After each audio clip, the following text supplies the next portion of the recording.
So now we're going to move into the next exciting part of the events today. Actually, the one I think most people are quite excited about is the startup pitches. So we'll move on to the next slide. So for ATEC 2022, one of the key differentiators of the ATEC startup competition was the fact that we used our alumni clubs, our network of alumni clubs, almost 50 strong this year, to essentially act as general partners in their own little mini VC venture capital firm to surface and nominate interesting startups for the startup competition itself. So this year's ATEC 2022 startup competition drew over 80 startups nominated by over 50 alumni, university alumni clubs, of which these 23 startups you see here were passed through as semifinals via the initial screening process, and then subsequently pitched live to our ATEC VC judges panel, comprising some of the most experienced investors in Asia.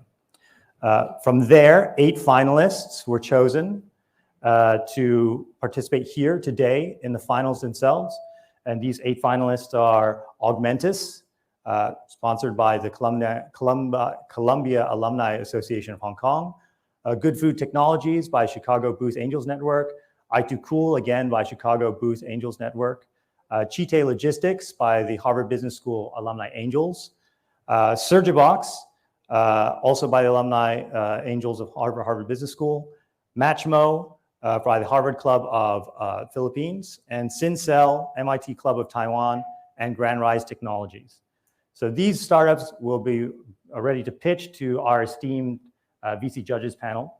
And we'd like to thank very much for their participation today. As you can see, these are some of the most experienced venture capital investors in Asia. We have Danny Lee, who's managing partner of VCA Capital, Andrew Sitt, partner and CEO of Generation Capital, Simone Song, managing partner of Ori Capital, and Chibo Tang, managing partner of Gobi Partners. So what's exciting about these pitches are they will pitch for about 5 minutes and then have 10 minutes of Q&A with our judges. Our judges will then come together to kind of decide the winners. But you as the audience will also have an opportunity to vote, both here in person and also on the virtually online, for your audience award as well. And together, the winners will share in over 200,000 Hong Kong dollars of prize money. So with that out of the way, let's get started with the pitches.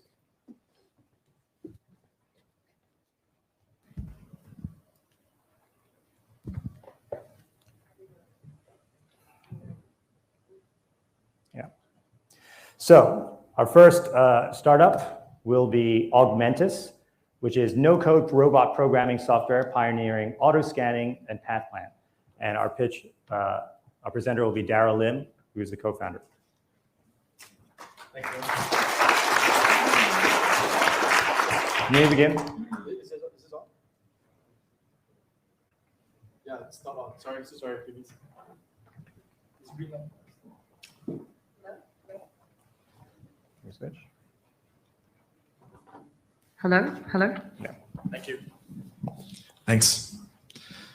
Good morning, everyone. My name is Darryl, co-founder of Augmentus, a pioneer in no-code robotics.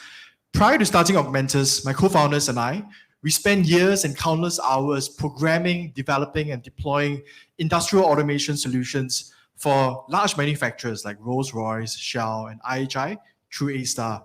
And that is when we realize a critical issue when we speak to all these manufacturers and experience ourselves as well.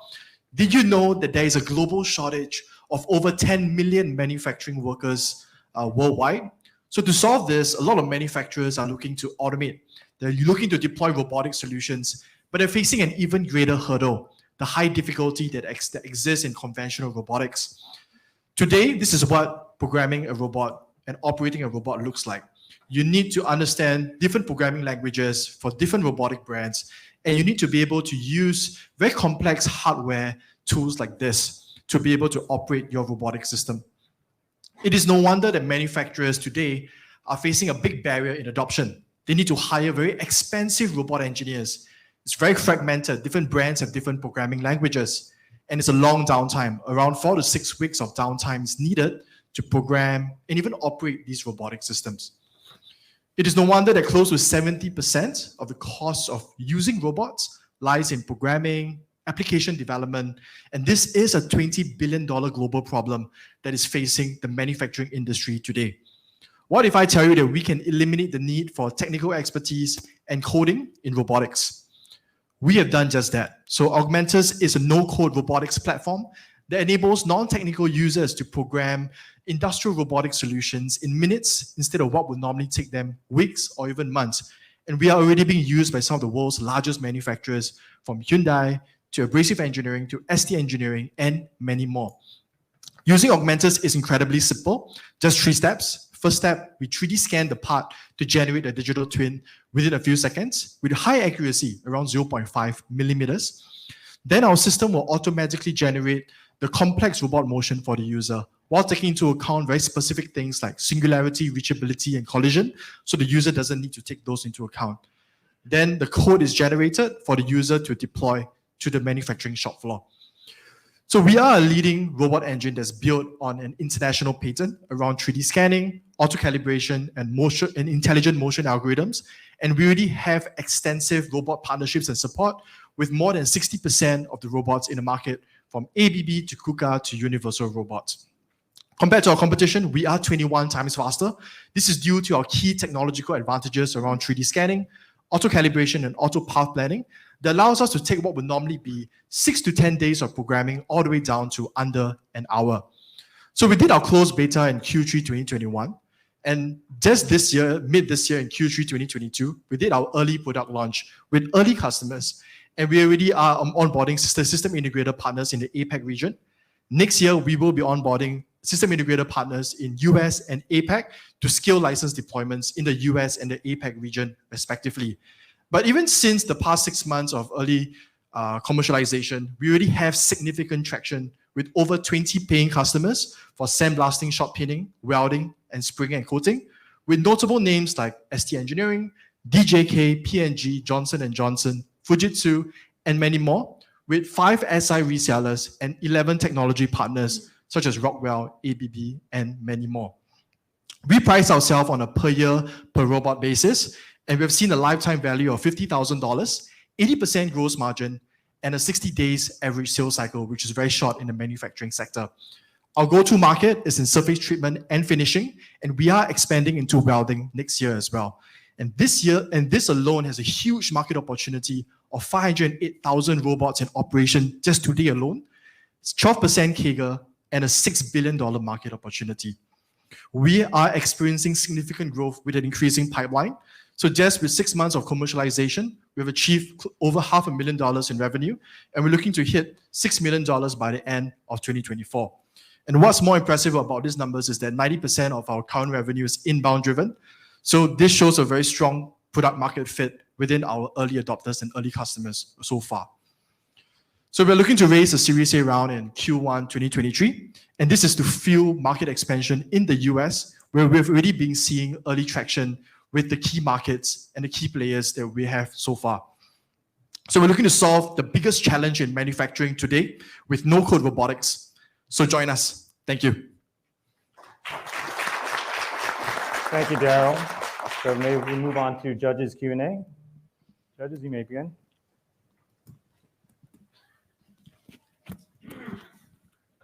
Want to ask a question on competitive dynamics. So what patents do you have to make sure that other people don't copy your core technologies?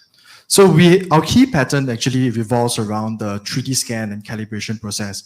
So our approach to no-code robotics, I believe you've seen in the slides, is called scan and blend.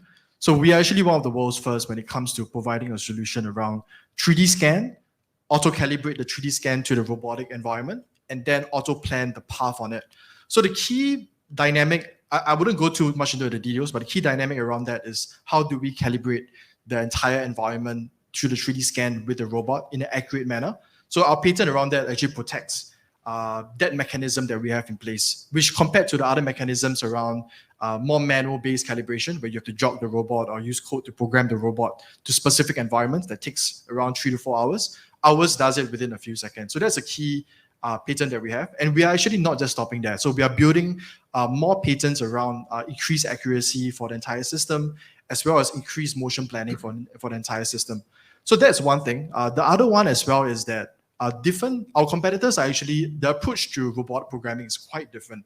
So if I were to go back to the slide here, you'll see that companies like Wendelbots, for instance, they raise around $80 million. Their approach to no-code robotics is more on having a pen-like device to do programming. There's pros and cons to that.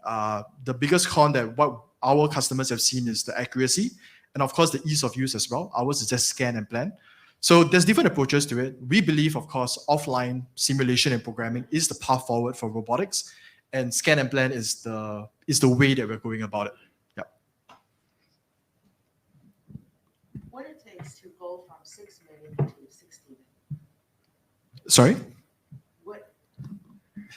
Yeah, I look at your projection. Yep. Year 24, you're projecting 6 million, right? Yep. So what it takes to go from 6 to 60 million? So the key thing is actually with regards to our system integrator partners. So if you look at our commercialization strategy, we are doing two routes. So the first route is land and expand within marquee clients. So we already have marquee clients like Hyundai, like Fujitsu, where they have 50, 60 robots per plant around the world. So that is one approach, but actually the approach that we're looking more favorably on is actually the system integrator route. So system integrators, they already have the relationship building that we already have with the clients. So one of the key routes is that we are hiring our channel partner managers across the key markets in the US and APEC region, so Singapore, and they will be onboarding the system integrator and channel partners to act as resellers across the board.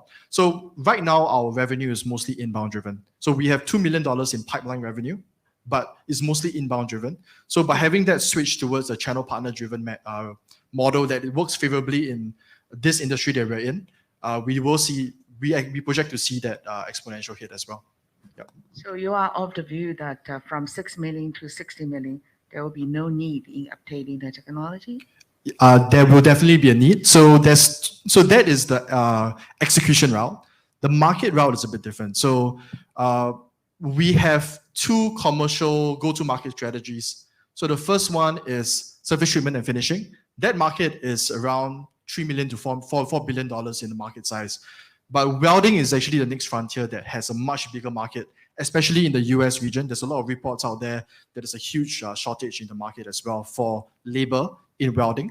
So when we expand to welding, there's actually a huge market opportunity that we capture, and that actually requires investment in the technology front as well. So increase accuracy and increase motion planning capabilities of our system. Daryl, thanks so much for that. Excellent presentation. Love your passion, and congratulations to your company.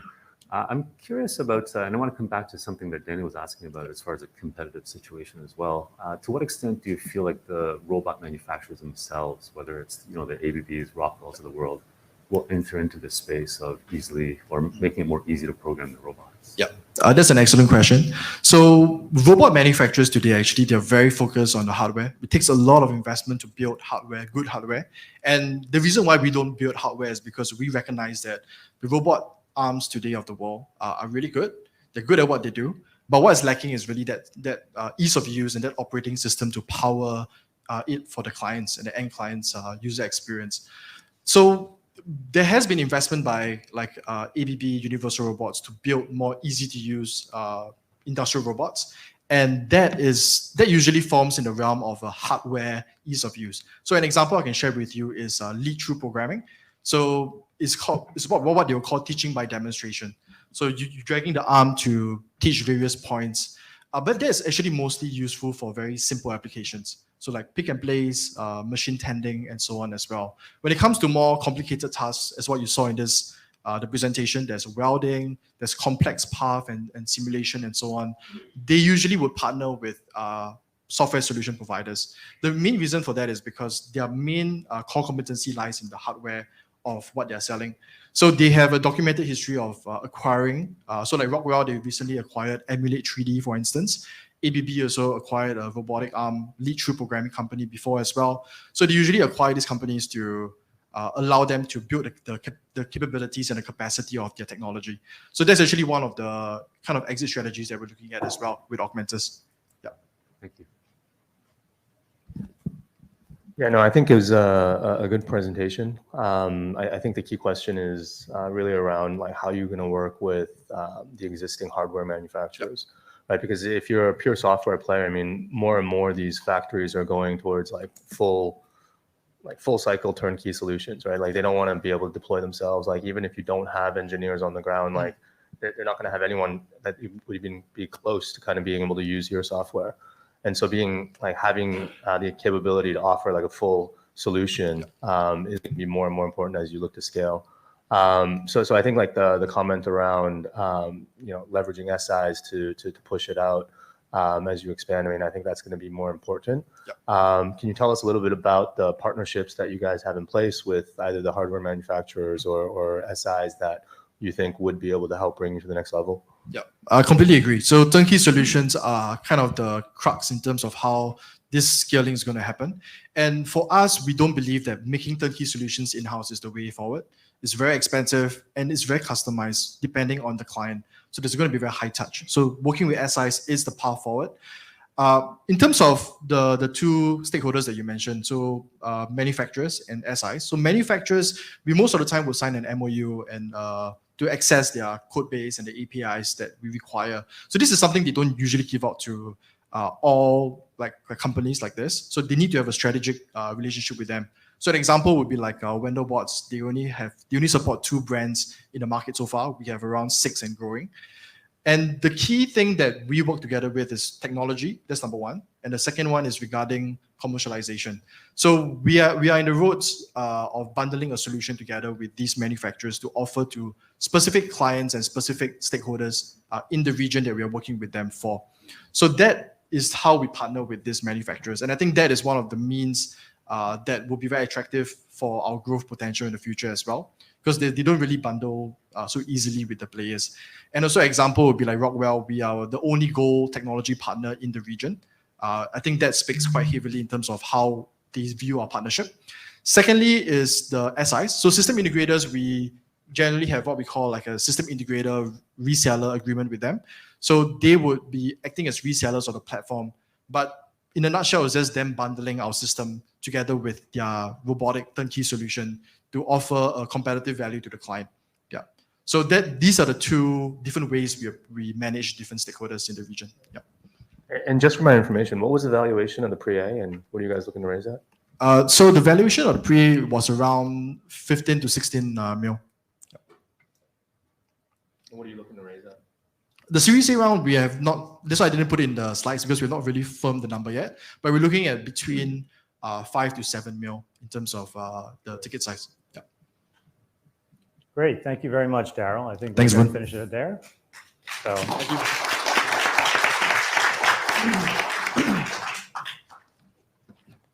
now I'd like to invite our second startup up to the stage. It will be Matchmo, the Philippines online home loan marketplace. And our presenter today will be Kevin Carrion, founder and CEO.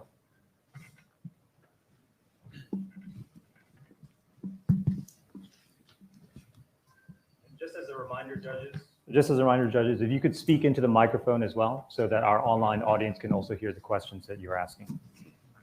You may begin. Thank you so much. Thank you so much for allowing us to share our platform with everyone today. So this is Matchmo.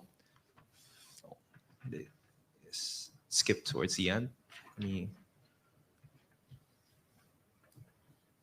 All right. On the global scale, the value of the real estate loan market is at $7.9 trillion. And at this growth rate, it should triple by 2030. So we started in the Philippines because of the huge backlog in housing. 6.5 million units of houses in current backlog right now. There is actually more demand than there is supply being made. Because of the slow processes, anachronistic means of how they do things, of how the whole real estate industry, banking industry does everything, it should shoot up to as much as 22 million by 2040.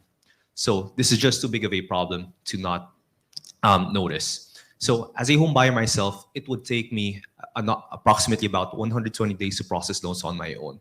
And about 30% of home buyers fail to get a loan. And even if you are part of that 70%, that is lucky enough, that is fortunate enough to get a loan, there's no guarantee that you are getting the best rates. So you end up paying a lot more than what is available because there's no transparency across all lending, banking, financial institutions right now. So everything is long, manual, and complicated. So coming from a family of real estate developers in the Philippines, we are losing about 2 to 3% per month because of the inefficiencies created by the whole ecosystem. It's simply because we don't have the capacity to pre-qualify home buyers. We end up building, can you imagine, out of the 1,000 houses that we build, about 300 to 400 houses end up unoccupied simply because banks won't lend to our home buyers who simply wanted to have a house of their own. So, plus, the big problem for us is we are limited to local buyers. It's because banks in the Philippines do not lend to international investors. So that's why I wanted to create a fast, accurate, and reliable solutions for real estate developers, home buyers, and investors to use. So that's why I created Matchmo, an online mortgage platform. So basically what our system does is through our proprietary algorithm, we profile the buyers based on their age, income, debt to income ratio, everything else that the banks would require to be able to find the right loan solution for them. So in as fast as 3 minutes, we can find the right product for them. So this is basically it. We find the right solution for them. And that's how from 120 days, we cut that down to as fast as 3 minutes. So we're basically centralizing everything for real estate developers, home buyers, and investors through our platform with banks, lenders, financial institutions for them to meet through us. So basically, we are democratizing home loans through our platform. We have a great record of helping out our fellow Filipinos wherein they can save on interest expense. So an average Filipino, the average combined household income in the Philippines right now that we are helping out is about $800. That's their monthly combined household income. They are saving about $100 per month through our platform simply because we were able to find the right banking loan solutions for them. So we have opened up through our affiliate partnerships to create our funnel wherein to make home purchasing simpler for them. So if you were to go to multiple websites in the Philippines right now, you would see us embedded through different websites already. And because of the value that we bring, we have tied up with some of the largest property developers in the country in as fast as less than 18 months since we started operations. And we have the widest network of lenders in the Philippines right now with over 22 lenders, and we are opening more opportunities for our borrowers. So this is our team. My name is Kevin.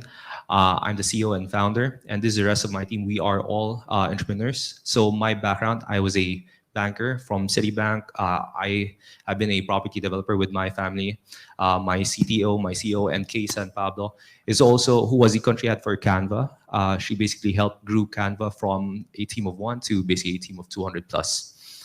So this is the rest of my team. And furthermore, we won't be stopping there.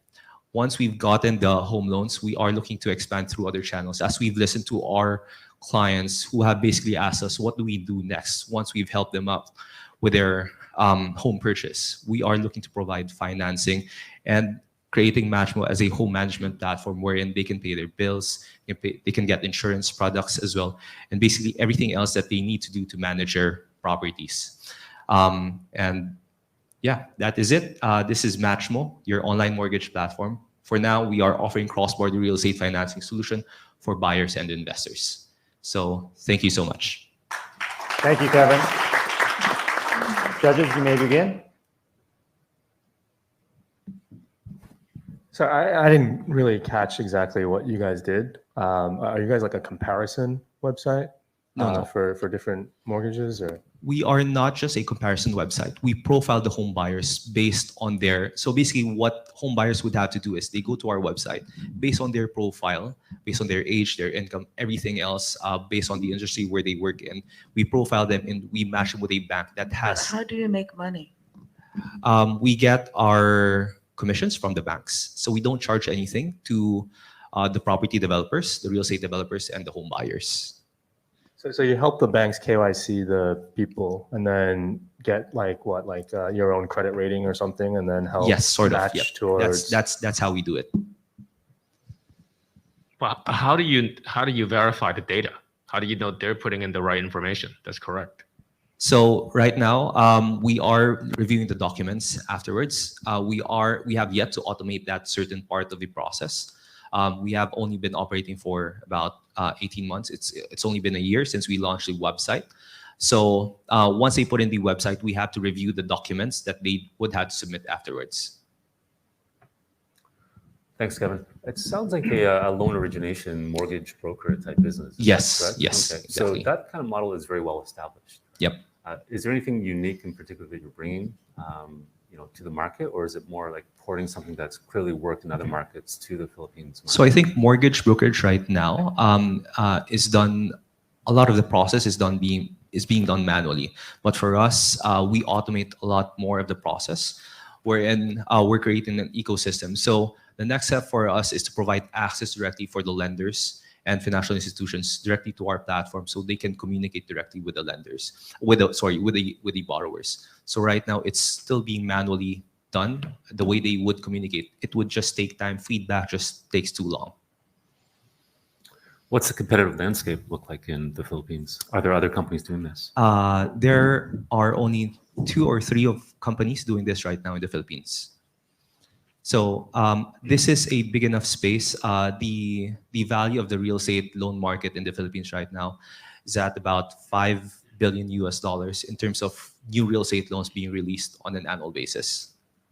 And then kind of a follow-up to that is what you see as being kind of your longer term competitive advantage. Is it going to be a race towards, very, very slim commissions with your banks, or? So the competitive advantage is for us to integrate ourselves within the process flow of all the major property developers in the Philippines. So what's happening right now is that, in a way, my competitors would come in towards the tail end, but we would come in during the whole process of the home purchase experience. So we created a platform for the real estate developer themselves to integrate our algorithm within their process flow.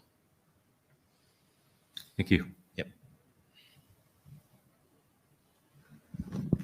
So I guess, we've looked at quite a lot of these businesses, and at the end of the day, it comes down to the cost of acquisition of your clients at the top of the funnel, and basically that's just a formula of how well you can do your digital marketing and generate lead generation, right?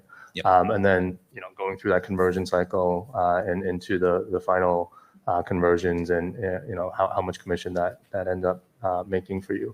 But it's actually it's very hard to make money in that business model, and you'll find that like your CAC will go up over time as opposed to down. And I think it's difficult to scale. So maybe it would be worth kind of in your pitches also going through a little bit of the unit economics and seeing how you guys are doing it differently, or how that translates to the numbers, and how you think that'll change over time. But for anyone who's looked at businesses like this, I think it's going to be difficult. So. All right. Yep. That is something. If you were to look at we are looking at other channels already. We understand that there is some sort of burn in a way for us. The way we process loans, we get paid afterwards. So we are looking at other channels already in terms of us providing some sort of financing as well as some sort of bridge financing for these particular home buyers. If you were able to recall a part of my slide wherein about 30% of home buyers fail to get a loan, these particular home buyers, they have put in a down payment for these particular properties already. The biggest problem there is they don't have the proper documentation, but they have the capacity to pay. So because of their want to buy a property, they actually are willing to pay 3 times more than what the banks are charging. So currently, bank rates are at 6 to 8% in the Philippines right now. These particular home buyers that fail to get a loan end up paying about 18 to 24% per annum in terms of annual interest rates just to get that property. So if I understand you correctly, the pain point here is that the 30% that cannot get the loans, even when they can pay. Is that right? Yes, that's correct. Now, but if that's the case, why are you charging the bank? Shouldn't you be charging these 30%? Because they're the ones who want the money and they have the money. Yeah, that's actually the next step for us. Right now, we're servicing the 70% that can get bank loans. But on that 70%, the pain point there is that the banks could get to them too. It's just that you're getting their profile information, et cetera, doing a little bit of the KYC work for the banks. So, but then you also mentioned you need to go through these docs yourselves. Yep. So I wonder how you can scale, to kind of Chibo's question, right? Because you gotta, you still gotta do the work. Yep. And I assume there's no automated machine learning or something like that to go through these documents, right? So how, we're not, again, go back to unit cost. Is this thing going to be too expensive for you to scale up? There are other companies already that I have been looking at to outsourcing for us to be able to read documents. So that is for us to basically automate everything. So that's basically how we envision moving forward to make it easier for us. Basically automating much more of the processes. So right now, the biggest problem with banks is they do get the loans directly. They don't need originators in a way, but going to them, it costs them a lot in terms of manpower. So what the current system does is, for instance, big property developers in the Philippines would have 10,000 clients. They would basically dump all 10,000 clients, have the banks contact all of their clients. So and they have a success rate of about 20 to 30%. Basically, when they go through our platform, we have a success rate of about 95%. We guarantee that the clients that go through us, what we give to the bank has a high, basically is guaranteed to get a bank approval. So that processing time takes so long for them, basically.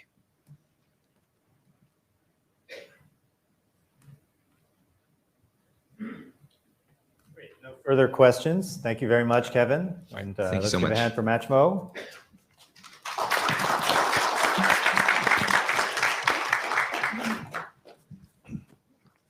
And now for our next startup, we will be hearing from Grand Rise Technology Limited, which is a bio-based safe and smart coating for fruits shelf life extension. And our presenters will be Dr. Tenny Lam, the CEO, and Professor Pei Lin, Chief Scientist. Good morning. My name is Tenny Lam. I'm the CEO and co-founder of Grand Rise Technology Limited. And together with me, I also have our co-founder and chief scientist, Professor Pauline Lee, as well. So we are a polyurethanes startup that we focus on bio-based, safe, and smart coating for food shelf life extension application. Basically, we transform bio-based safe polymer into functional material. The company has been selected as Forbes Asia 100 Awards list in this year. And we also recognized by a couple of largest organizations on our technology. For example, like Alibaba, we have won the Alibaba Jumpstarter Environmental Impact Award this year in May, and a couple of awards as well. So last year, the technology has won the Geneva Invention Gold Medals. Our core technology is based on Professor Lee's 30 years more of research outcome that on the nano core shell particles. The technology basically is a amphiphilic particles that can combine oil-based material and water-based material into one single nanoparticles. This is a technology breakthrough for bio-based safe coating application, so that the application is the range is quite large. That if you have interest, I will let Professor Lee in the Q&A session to further elaborate more. We aim to leverage this technology to resolve the social problem, such as food loss, food wastage, and delivery risk. We know that because of the pandemic and also war, many people are suffering from hunger at this moment. And at the same time, that more than 40% of food and vegetable, which is wasted during the post-harvest stage. That means wastage of water, land, and energy resources. At the same time, that we also found out many viruses can be spread over the food delivery chain. Traditional approach on the food shelf life extension are using chemical material. However, excessive use of this material will be harmful to human and also polluted to the environment as well. So in view of this, scientists are looking for game changers technology. So bio-based material, edible coating are the key directive of this area. Two benchmark companies like Appeal Sciences that they currently they're using lipids, and their valuation right now is talking about $2 billion US. And the other company, Mori, which is invested by Bill Gates, using another technology called protein. Our technology is more advanced and breakthrough. We base on polysaccharide technology. That is a protective coating that can slow down the respiration rate of food and vegetable, and at the same time that keep water inside. That means freshness, and at the same time that we can prevent germ growth, and the material is based on recycling seafood wastage and some mushroom wastage as well. That we are already in the commercial pilot stage, and that the pilot test, you can see that without coating our solution, the strawberry is starting to have mold as appears after 3 days, and the vegetable that with the coating, with this protective coating, that we can keep water loss reduced by half over 10 days. Okay, the post-harvest treatment market is talking about $2.3 billion US, and the TAM market in China is talking about $1 billion US. And China and Asia are the larger countries in the food import and export. However, there's no unicorn in this area. The technology should be able to resolve the industry pain point that traditional approach. We have some research that in China, less than 10% of foods are coated or processed. Versus Western world, they have more than 40%. That means high return rate and food wastage rate. So because of the many circular chain and also long circular chain in the food transport logistic area. Okay. So last but not least, let me summarize our presentation. We have shown R&D team and business execution team. We have proven to transform university technology into commercialized application in a very short period of time. We attract famous investor, incubator, as well as customer as well. And last but not least, the technology had high entry barrier, and we focus on ESG and also recognized by a couple of awards. Okay, thank you very much. Thank you, Dr. Lam. So now we'll shift to judges Q&A. Can you address the business model question? How do you make money? Oh, okay. Basically, we are new technology. We are new material company. We sell material. So this is our core revenue stream at this moment. Meaning that we produce and sell the material to the farmer, to the logistic company. So for example, whoever is coating these fruits right now, they just, instead of using the traditional material, they just take your material, put it into the machine, and it works. That's true. It's similar technology.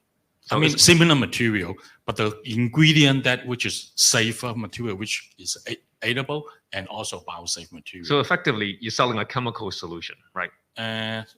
I guess we can do that. Which a chemical process based on the bio-based material to produce this protective coating. That's okay. true. And you mentioned there's, I don't know if there's existing clients or whatever. So there are people already using this right now? We are in the commercial stage right now. We have finished the formulation and now in a commercial pilot stage. And there are 3 customers, which is quite famous in this industry, are doing the testing at this moment.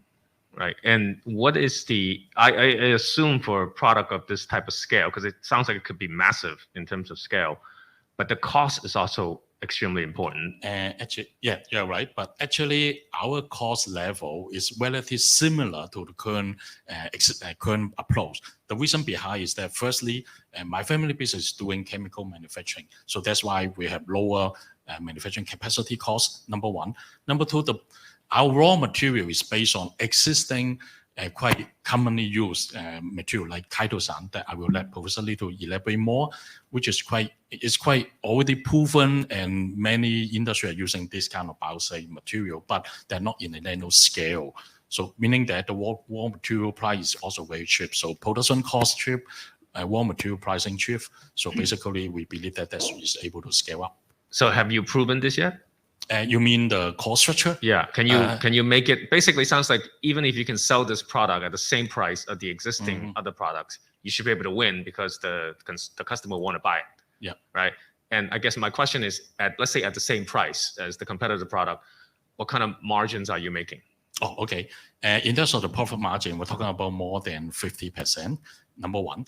Number two, that actually we compare with when we talk to our existing customer, that basically they are spending similar costs, But with our technology, they will get additional benefit, which is using more safer material and more greener material for this part. So basically, this is one of the customer segment that they believe that that's okay. Actually, Professor Lee can share that we're another trial in the Philippines and also another in Thailand as well. Basically, the cost level is similar. That's number one. Number two, actually, we can even lower our cost if we have a more I would say mass scale of production, meaning that if we look at the market research, less than 10% of the food in China are treated because of the high cost. But once we lower the cost, we believe that there will be another untapped market, which is the medium grade, foods that should be another potential market as well. And the thirdly, potential market will be the cold chain dependency, because one of the key solution for food shelf life extension is using cold chain as well.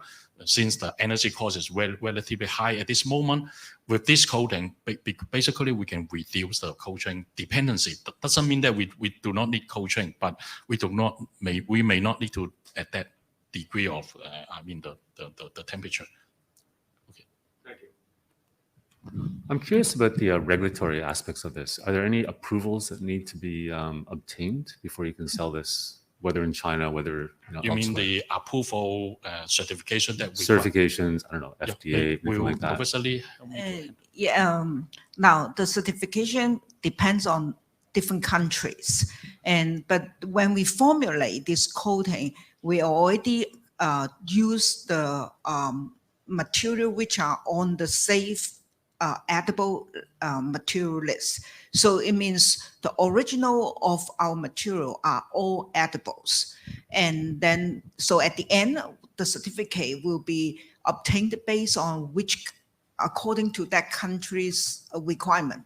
So it's, but of course we can obtain some certificates which like journal certificates such as inhalation safety or skin touch, like those certificates. But for entering into every country, there is their own specifications. Yeah, in a nutshell, is that when Professor Lee identified the material for the formulation, basically we look at FDA approved the material list, and also the China safety additive material list. There around 1,000 material there. So basically, as Professor Lee mentioned, that we based on this material list to pick up the material and transform it into a nanoparticle coating, edible coating. So the approvals have been received, or you're in the process of applying? In the process, in the process. yeah. But I would like to share my point of view about this project. And as we say, this is a game-changing project. It means like a preservation of food or shelf life extension of food. This is an old area. This has been there for 20, 30 years, but there is no innovation from the science point of view. And so the only advancement in this field is to use the cold chain. So the cold chain development is very rapid.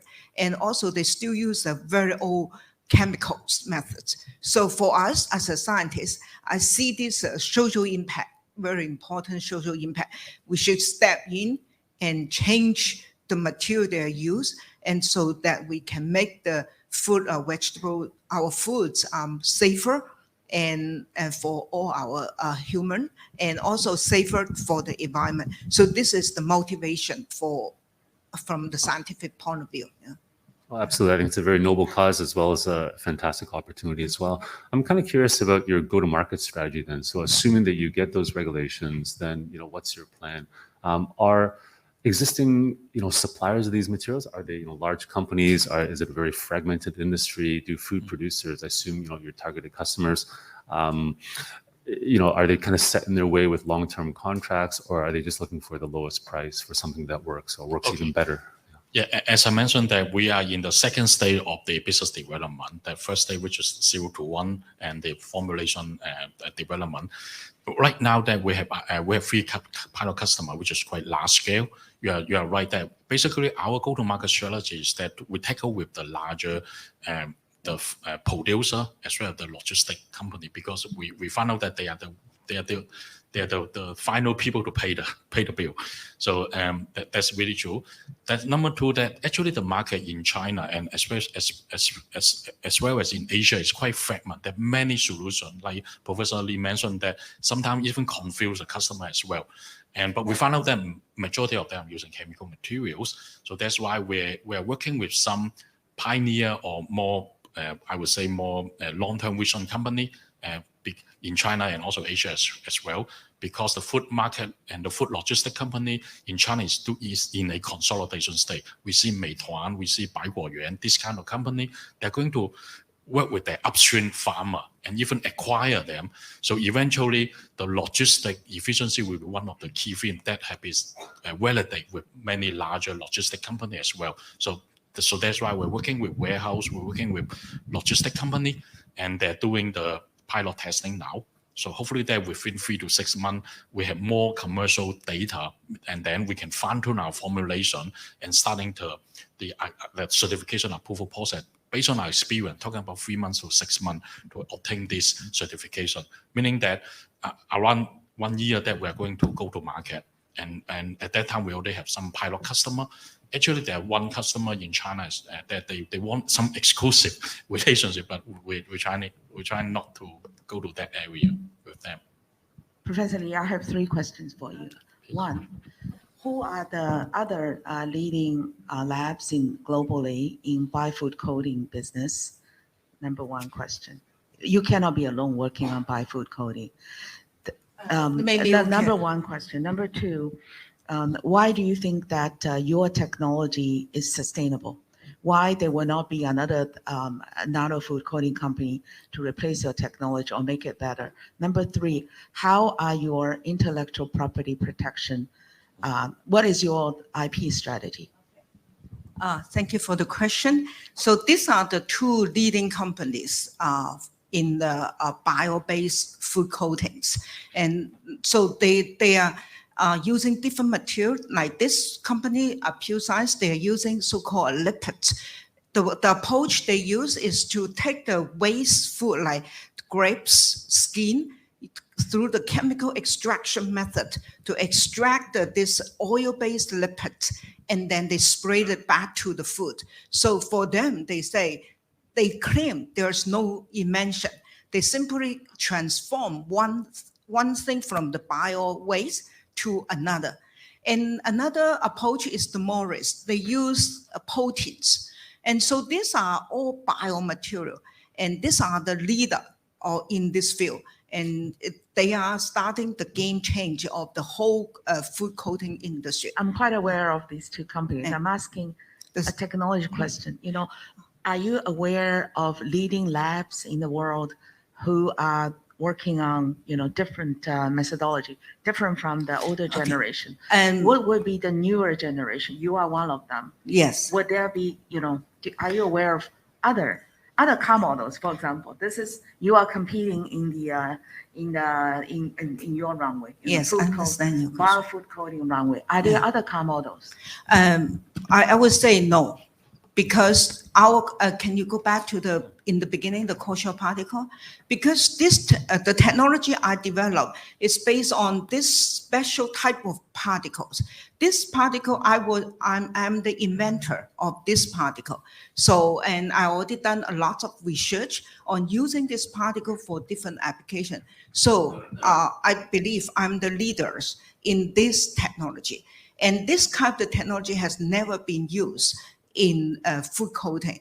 And the reason I can do that is because I can make the nanomaterial consistent of 2 layers. So once they coat on the food, there will be 2 layers on top instead of just simple chemicals spraying the chemical on top of it. So this is innovation. And the pattern, this basically we already have the pattern of this particle technology, and now I'm filing the patent for the application of using this type of particle for food coatings. So basically, I have all the and you can see here, these are the application I have explored, and all of this application I have patent to protect them. Okay. Let Thank me you, echo Professor more Lee, on this and part. thank you, Dr. Lam. I think I'm afraid that's all we have time for Okay. today. Thank you. So thank you very much. Thanks Thank once you. again. Yeah. So let's give a big hand for Grand Rise Technologies. Thank you. Thank you for your attention. And we'll move on to our next startup, which will be i2 Cool, which offers electricity-free cooling power to promote carbon neutrality. And our presenter this morning will be Dr. Martin Zhu, co-founder and scientist. Okay, thank you everyone for attending the event. And my name is Martin. I'm the co-founder of i2Cool. We are actually a technology startup incubated by CTU Hong Kong Tech 300 program. And actually, our electricity material is for saving the building energy. And this is our world because of the global warming and climate change. We need to spend a lot of energy in air cooling each year, resulting in a large amount of carbon emission. And if we can have a technology to reduce the energy consumption of the AC, it will be great for both our economy and the environment. In the traditional market, people use the heat reflective paint or cooling white paint to reduce the heat gain by reflecting the visible light. And actually, our technology got inspired by a Sahara silver ant. And you can see that this ant has a special skin structure that can keep the surface cool, such that it can survive in a super hot environment. And got inspired by this animal, we developed a technology that can not only reflecting the visible light, but can also reflect the UV and the near infrared, which means that the optical insulation is better. And at the meanwhile, it can convert the building energy or the internal heat source into the mid-infrared radiation, 8 to 30 micron. And this wavelength actually is transparent to our atmosphere, which means that the energy dissipated from the surface can just pass through our cloud, the atmosphere, and got absorbed by the cold universe to generate the cooling power without any energy input. This is a kind of energy conversion process. Actually, our research group has started this energy-free cooling since 2015, since my supervisor, my PhD supervisor, met with the biological scientists in the US studying the Sahara silver ant. And after that, when he came back to Hong Kong, he thought this technology can help to save the energy. That's why in the past few years, we have spent many effort and published over 17 articles in top journals to reduce the cost of the material and keep the good cooling performance. And this is our team, my PhD supervisor and Professor Chow, the vice president of the PolyU, are our co-founders. And we have the whole honor to got Mr. Han Jisin and Dr. Whitney Tan as our consultant and investors. And they will connect us with the GIS system to promote our technology in the green city, smart city, urban planning, and let us go further. And this is our competitor, and there's one leading company doing the similar technology using the reflective thin film to do the cooling. But our technology is using the paint material to present the technology. That's why we can get a lower cost, but our cooling performance can be higher because you can see that our solar reflectivity and infrared emissivity are higher. And our Gauss number is lower because we are using the scattering reflection, which means that we don't have the light pollution problem, even though our reflectivity is higher. And actually, our material has been applied in Hong Kong. As you can see that we can reduce the surface temperature for the roof by 40 degrees C. And for the indoor air temperature, we can reduce more than 10 degrees C as compared with the normal white paint, which can only reduce 4 to 5 degrees C. And actually, this is a shopping mall in Hong Kong managed by Hang Lung Properties. And after the application, they use the power meter to measure the internal energy consumption and found that 42% energy can be saved for the air conditioning system. And this is the real data conducted by our client and get from their building management system. I mean, they have a power meter to get the energy consumption data to prove that, they can just get payback within 1 month. And our cooling durability can last for 5 to 10 years. And actually, apart from the shopping mall, we have been applied it in more than 20 locations in Hong Kong over the past 1 year, and such as the shopping mall and the central market, public housing, and site containers, warehouse near the airport, and the office building of our government and the factory of the project of the government.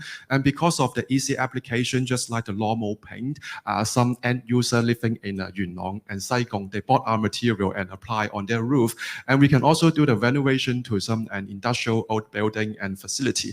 And we can also apply it to the outdoor facilities to enhance the efficiency of the outdoor electronic. And we can also apply to the solar panel to enhance the generation because lower the temperature, the efficiency will be higher. And we can apply to the logistics supply chain and also the outdoor facility, such as the sheet water pipe and cooling tower to enhance the overall efficiency of the system. And we subject to the window application, we develop a transparent coating that can apply to the curtain wall and the sky roof. Such that our office building in Hong Kong can apply with this technology to reduce the heat gain. And actually, all the application in outdoor environment, that is the cooling, can apply with our technology, especially the vehicles will be our next target because we are discussing with FWA Group in China, Yiqi Jituan. They will apply this technology after the successful conversion with our formula. And in the longer future, we will apply this technology to textile industry such that we can have a B2C product with a larger market. And this is the client and partners we accumulated in Hong Kong over the past 1 year. And in the future, we will have larger productivity in China. This is the factory we built up in September this year. We can produce 3,000 tons per year, covering 8 million square meters to support our market extension. And actually, we are focusing on more application outside Hong Kong. We hope to promote the carbon neutrality globally. And anyone who are interested in developing your ESG career, welcome to join us. We are hiring. Thank you. Thank you, Dr. Chu. Moving straight on to judges Q&A. So I hear after your last pitch at Jumpstarter, you guys have gotten quite a lot of attention. Thank you. Congrats for that. Thank you. But I also hear that despite the attention, your traction has not gotten anywhere. So maybe you could talk a little bit about how you plan to actually sell the paint and grow the business. We actually sell the paint in two methods. One is direct sell our material. For example, for the B2B market, we will contact with the large companies such as developers or some large factories. For the B2C market, for example, the small factory or the end user, we rely on our distributors. And currently, we have the distribution in mainland China, Hong Kong, Taiwan, and Thailand, Singapore, and Indonesia. And so this is how we sell. And another method is that we can do the energy management contract, which is we don't charge our client any money at the beginning, but we share the energy reduction with them in the coming 10 years of the project. So through those distribution partnerships, like what's the expected revenue in the next 6-12 months? For the expected revenue, based on the current client pool and the feedback of our distributor, we expect we can get 20 million Hong Kong dollars next year. I'm curious. Sorry. I'm curious whether distribution-wise, channel-wise, it sounds like you're going directly to the consumers or building owners, asset owners like that. Have you considered any other types of distribution methods, partnering, perhaps licensing with existing coatings and paint manufacturers? You talk about the the vehicle and automotive applications. I think there's very established players in that market. Talk a little bit about that. Because this is a good question. And because our core material is the nanoparticle added into the emulsion paint, actually we can sell the particle to the paint industry. Because 2 weeks ago, dealers contact us. They want to buy our cooling particles to add into their emulsion such that they can develop a product with similar function. We can also consider doing this way, but not selling the final product, but sell the additives to the paint industry or to any other industry. So that's an opportunity, but can you tell me about your thought process there? Is that kind of pros and cons, something that you feel like it's going to be on the long-term roadmap, or is it on the immediate-term roadmap? I see that production, of course, is going to be an issue as you scale. Can your factories or your manufacturing partners really produce the volumes that the demand is going to necessitate? And this will be the mid or long term, because currently we want to build up our brand first, so we want to hold the product in our own hand. But for the longer future, we will have some more new product, such as this kind of cooling textile. We have the R&D plan, not only the paint, but also the ceramic, cooling ceramic. This kind of product, the manufacturing process will be more complicated. So we need to collaborate with the industrial partner. For example, licensing is one of the methods. And the second way is that we sell the core material to them. And actually, apart from the ceramic, we also do the color change material that can change the color subject to the ambient temperature. That, for example, it will display dark color in winter, but white in summer to regulate the heat gain such that we can apply to some northern part of the country, for example, Europe. And we also do the textile. This is what we did in the laboratory. We have the demo already. And actually the textile fabrication will be way more complicated than the paint. So we also need to find some other partner to help us to scale it up. This is will be our mid and the long term to have more partners to do the business together.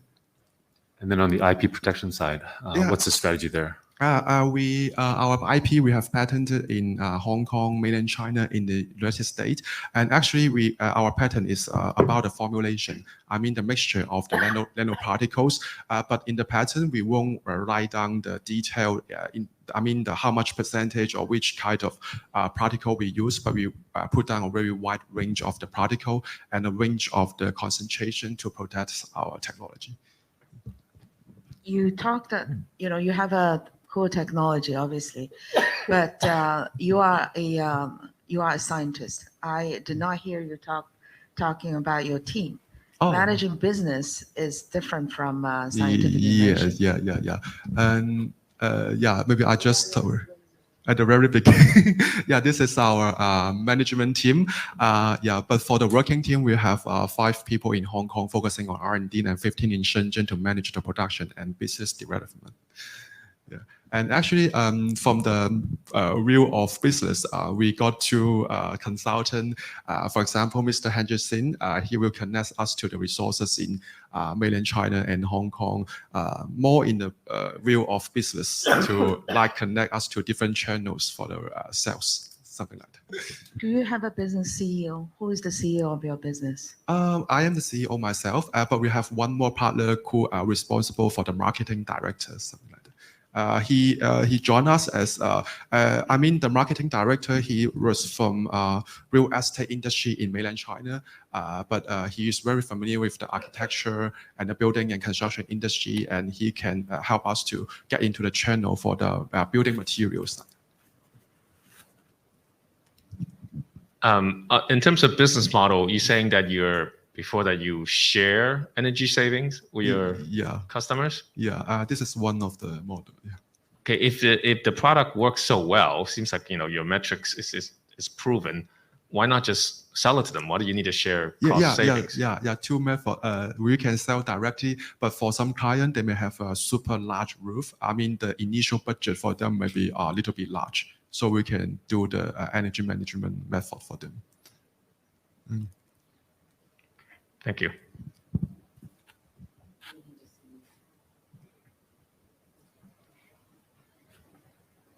Great. If no further questions, thank you very much, Dr. Tu. Thank you.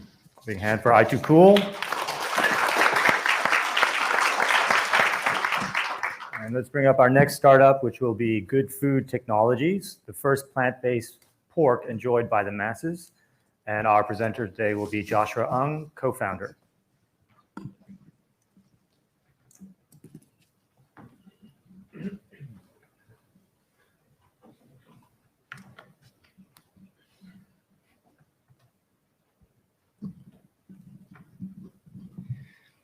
Hey everybody, thanks for your time. My name is Josh and I'm co-founder of Good Food Technologies, and I'm here to present to you the first plant-based pork enjoyed by the mass.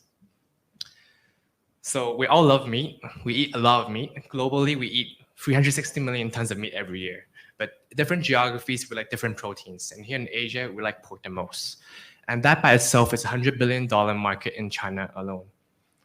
But the meat industry, its problems and challenges are well documented, from water use to land use to antibiotics to greenhouse gas emissions. So plant-based is an alternative approach of producing proteins that's emerged in recent years. However, existing plant-based meat products are not really suitable for Asian cuisines for 3 reasons. Firstly, most companies working on this are from the West. They focus more on beef and chicken products rather than the pork. Secondly, because of this, they also focus a lot more on form and flavor products like burgers, patties, nuggets, etc. And thirdly, they're not really designed for water-based cooking applications. For example, like steaming, boiling, braising, which is actually more than 50% of Chinese cooking techniques. So as our initial angle, we focused on working on versatile plant-based pork products, which are better suited for Asian cuisines. However, when we started on pork, we asked ourselves, what makes pork tasty, juicy, and aromatic? And here's our core innovation. We believe the answer is fat. Aromax is our plant-based mimic. So the thing is, with current plant-based products, fat used by other brands today, they're usually just frozen plant-based oil blocks. They don't really have any cooking functionalities. They don't have any flavors, and they melt in room temperature. And with Aromax, it's basically a konjac structure which locks meat-based flavors and oils and engineered to perform like fat in different cooking temperatures. So here in the top, you see Aromax is a naked form, and then bottom in the Sanjianbao application. So our business is very straightforward. We start off with as an ingredient supplier to provide the most affordable pork with good taste and texture. So we're a soy-based product with a shorter ingredient list, and more importantly, we're priced at a discount versus animal-based pork. So our product and our business model has been validated on multiple levels. So firstly, we start off being like white label plant-based pork product. So we've worked with Wayugi for their Wapantun, IKEA with our siumai, or like 7-Eleven with their range of Chinese products. And slowly we've transitioned to also co-branding at the food service level. So for example, working with Michelin-starred Asian top 100 Chinese restaurants to Hong Kong's leading QSRs like Fairwood. Oh, you guys will see this coming up soon. We're also extended towards the retail side with our focus on the Chinese foods. So we have the Plant Seafood brand, which is our own range of plant-based dim sums and dumplings, and as well as partner products like ready-to-cook products with Day Cook. So the entire range across different channels, all plant-based. So you probably asked us, why plant-based? Why GFT plant-based? So the thing is, with the conventional approach of producing pork with an animal, it takes 28 weeks to grow a pig from baby to slaughter ready. And every day that pig needs to drink, it needs to eat, it needs to give off gas, and needs space. And all that effort and resource for 75 kilos of edible pork. Because you have bones and all that, you can't really eat it. So with our current approach with GFT, we can produce the same amount of pork in less than an hour using 1/10 of the resources, all while meeting the SDG goals. So currently, we're working on our regional growth strategy to provide tasty Chinese plant-based products globally. So plant-based pork is really just our beginning. So we have established dual manufacturing hubs, one in Yangon and one in Dongguan, scalable, interchangeable for meat and processed products. We're working with the best-in-class Chinese food product companies like Sealim, Douhan, for each respective category to develop better dim sums, processed meat products. We have a unified branding like Plant Seafood, which very focuses on Chinese Asian-style applications, differentiating ourselves from the likes of Impossible and Beyond. And basically, we're looking at a global opportunity. Imagine, like, wherever you go, you need Chinese food and you want a plant-based option, there should be Plant Seafood. So obviously, the most important with the team, we're a team of passionate foodies coming from the best schools and leading F&B groups in the South. We're backed by Gobi, Brink, and Lever. And we're also supported by Science Park, Good Food Movement, part of Startup Report, HKTDC, and New World. So if you believe in the future we'll use less animals for protein production, and if you believe in the power of tasty food, and you believe in the power of Chinese food, then do follow us. We're Good Food Technologies. Thank you. Great, thank you. So actually, we also brought some food made of our products for the judges. So I'm not sure if you guys can eat now, maybe a bit later for lunch. But this is. It may not count as consumption. Maybe it counts as due diligence. I think that's what we'll call it. This is there's a box for like everybody, one for each judge, and also like utensils. The essence of your technology is to mimic animal fat, right? Yes. Yeah. Are you aware that the new wave of technology using stem cell to actually manufacture real fat? My son just defended his PhD 2 days ago, and he's successful in defending his thesis. His topic is large-scale stem cell-based fat. So how do you compete with real fat made of stem cell? So at the end of the day, it's really about like how closely you mimic it, but at the same time being commercially Stem cell is- feasible. Yeah. Commercially feasible and at a price point that's accepted by the largest F&B groups. Because in the end of the day, we're making a food product. I think I really, really admire and embrace the cell-based technology, but at the same time, when you're looking at a product that's suitable for the mass, you need an ingredient and component that actually fits the cost structure of these products. Stem cell based fat. So this will be your direct competition. Are you aware of their economics? You know, their unit costs, et cetera,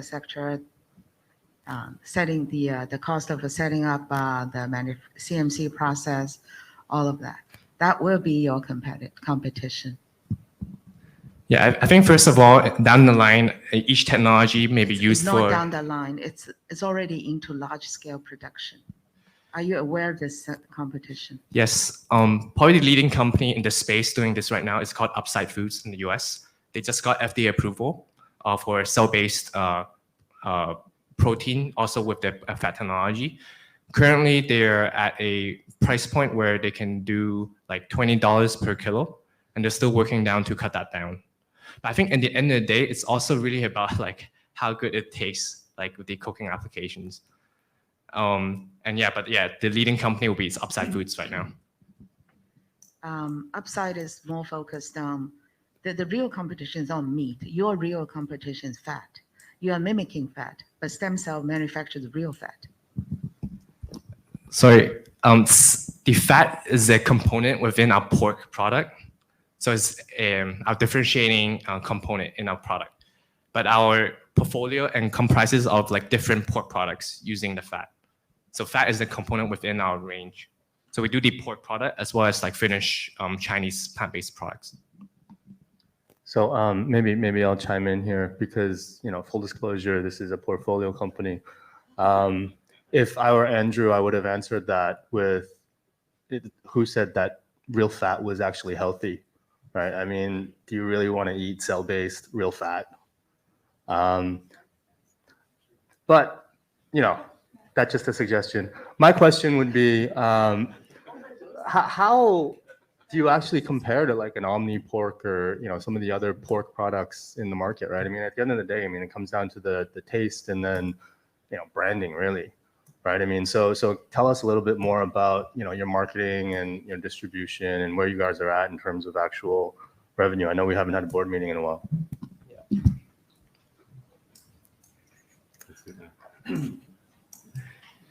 So the thing is with the mainstream brands, Omni and Impossible, at least from the feedback we've gotten from our FME partners, we have a better texture and also a much easier to handle flavor profile for additional R&D. More importantly, because we structured our supply chain as well as the production, we are at a price point that's cheaper than animal pork, whereas all the other plant-based players, they're more expensive than animal pork.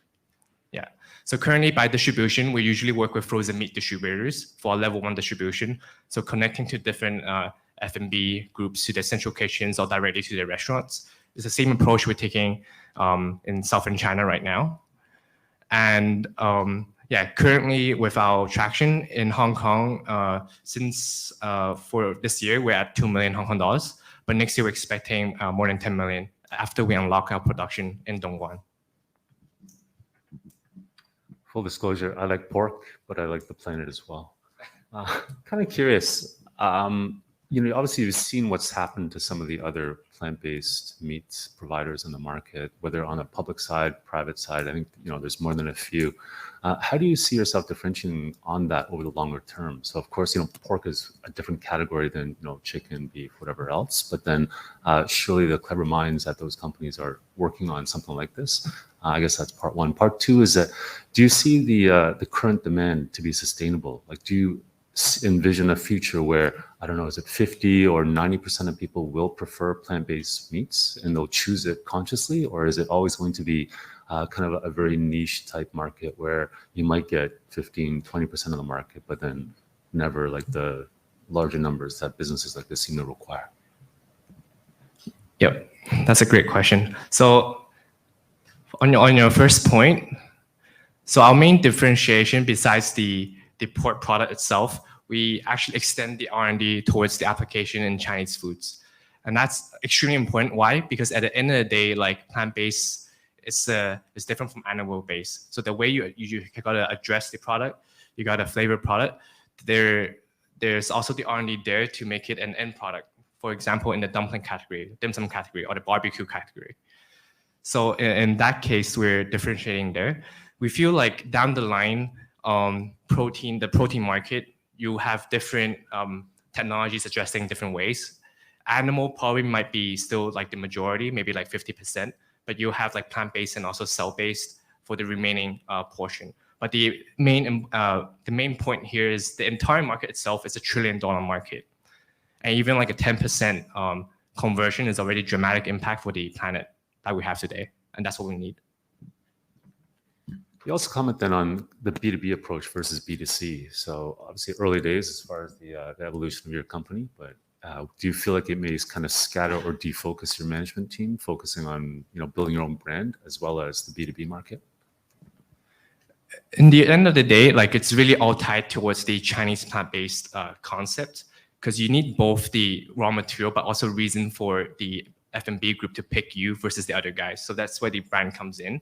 We also feel there's demand, especially for healthier, tasty Chinese foods. So this is less focused on plant-based, but generally, for example, a healthier dumpling, a healthier siu mai, a healthier lo mai gai.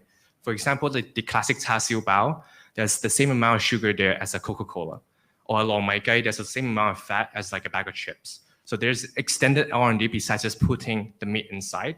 That's something that we're also interested and passionate about to work on. Thanks, Josh. What is the biggest challenge you see now from all the consumers, or the customers that you have? Because it seems like you already have a lot of traction in various companies and restaurants, et cetera. So what's the biggest pushback that you're only getting 2 million and not 100 million? Well, I think firstly, definitely because we just entered the Chinese market. To be very frank, the last 2 years, there's been a lot of like different brands and products, imported and local, going into the market. And the thing is, maybe the experience on both like the taste as well as the purchase experience, it was not up to the standard that the consumers were looking for. So it's a bit damaged, we would say, the market. But at the same time, we felt like it's an opportunity because with an actual good product at a reasonable pricing. I remember like I just came back from China actually, and then we were meeting the F&B groups, and then the boss was saying, "Wow, 呢個係以假亂真喎." That's when you feel like, oh, this is something that they've actually never had, even though they've tried many plant-based products, because there's been tons of pitching from their end. So that's one thing that's really encouraging for us. But I think one thing to bear in mind in the end with F&B, the cycle is a bit longer because there's quite a lot of food safety that they have to check, as well as the procurement cycles. But from the feedback we've gotten so far, we are very encouraged.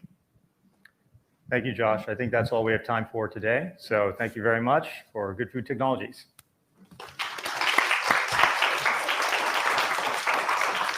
And now we'll shift to the last remaining 3 startups, which will be pitching online, virtually. They will coming from a range of different locations. And we will start with Cheetah Logistics, which is Pakistan's fastest growing tech-enabled last mile logistics company. And our presenter will be Majid Khan, the CEO. Hi, good morning. Thank you for having me. Hold on one second, Majid. We'll just get you on screen. I'll let you know. Okay. Hold on one second. Okay, Majid, you can begin. Can you guys see my screen okay? Yes, we can. Got it. Well, thank you for having me. And a relatively boring little company relative to all the exciting stuff people have been doing. But just wanted to take a little time to talk about what we're trying to do. So Cheetah is pioneering engagement-led e-commerce. We operate in Pakistan, which is the world's 5th most populous country, where e-commerce penetration is less than 2%, but we have all the necessary conditions for great e-com activity. We have greater than 80% internet accessibility. We have massive urban density, congested roads, low high street retail build out, It's less than 3 square feet per capita in general, and a very, very young population. The median age is 22, and they love to spend time online. In just a little over 2 years, we've grown our GMV to over $350 million, and we now touch almost 30% of all e-commerce activity in our primary market.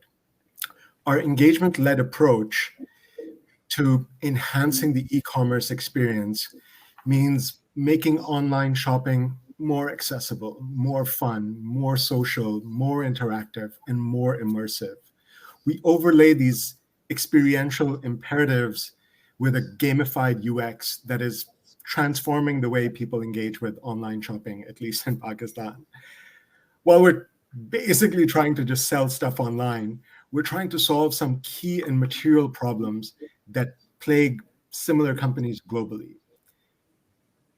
Those problems are, one, how do you create offline to online or O2O transition effectively, efficiently, and cheaply?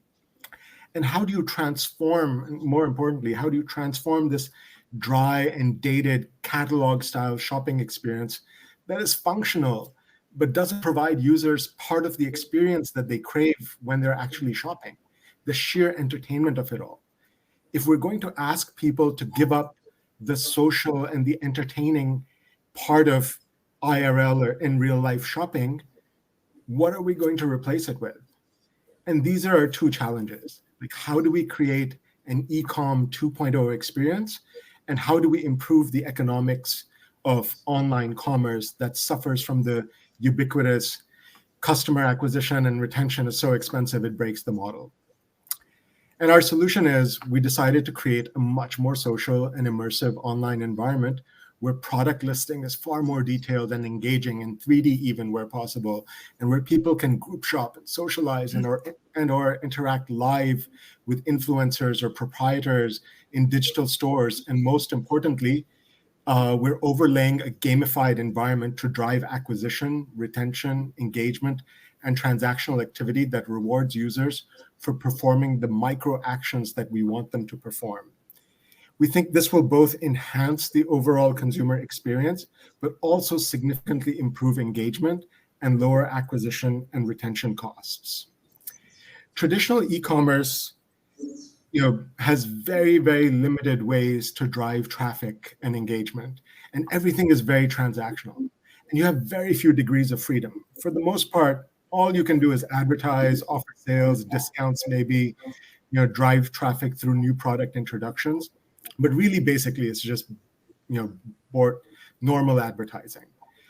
By creating micro interactions online that drive actions like app visits and specific discovery and creating performance and targeted missions, we can influence consumer behavior in a way that most brick and mortar or even online businesses cannot.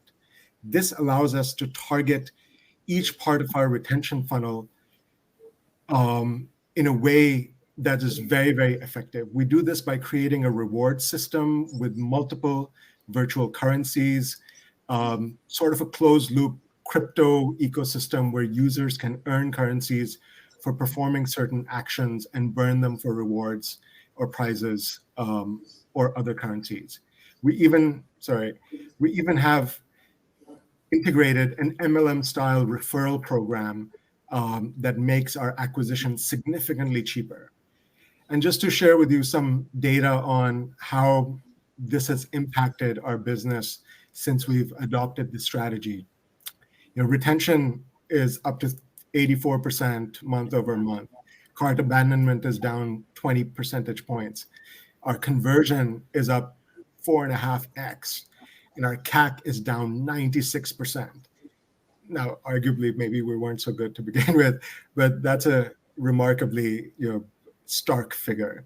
But GMV per customer is also up quite significantly. And most importantly, the returns on marketing, the customer lifetime value to customer acquisition cost is a stark 57x, which is great if we can keep that in the future and improve on it. I'm going to stop there and open it up to questions. Thank you, Majid. Judges? Just a quick question on business model. So are you selling products or are you taking a cut? Are you taking inventory? And how are you making money on this e-commerce model? Very difficultly, if that's a word. But it's a great question. So, we've adopted a multi-vertical approach because it's a very early stage market. We're being very picky about what we decide to sell to begin with. So we're trying to target verticals that, one, are very large in size. So, big, big markets, but also those that have very high organic frequency of transactions, so that we can get people in the habit of transacting. Like electronics, for example, very infrequent transactions, so it's very difficult to build habits off of that. But things like grocery, much easier. And lastly, we're targeting verticals where there's a lot of friction in the channel that we can disrupt and extract margin out of. So we have a dark store strategy for consumables, things like grocery, dairy, and then we do list other people's products as well, where we'll charge a commission for different things. And for 350 million of GMV, what revenue are you looking at? So our ARR is about 25-ish million. Your ARR? So this is run rate revenue. Our run rate revenue, annual run rate revenue. Okay, but this is a commission-based business model, right? So you take a percentage of 350. So I'm looking at it's like a 1%, 5%. What number are we looking at? So 25, which is 1 over 15, like 6%.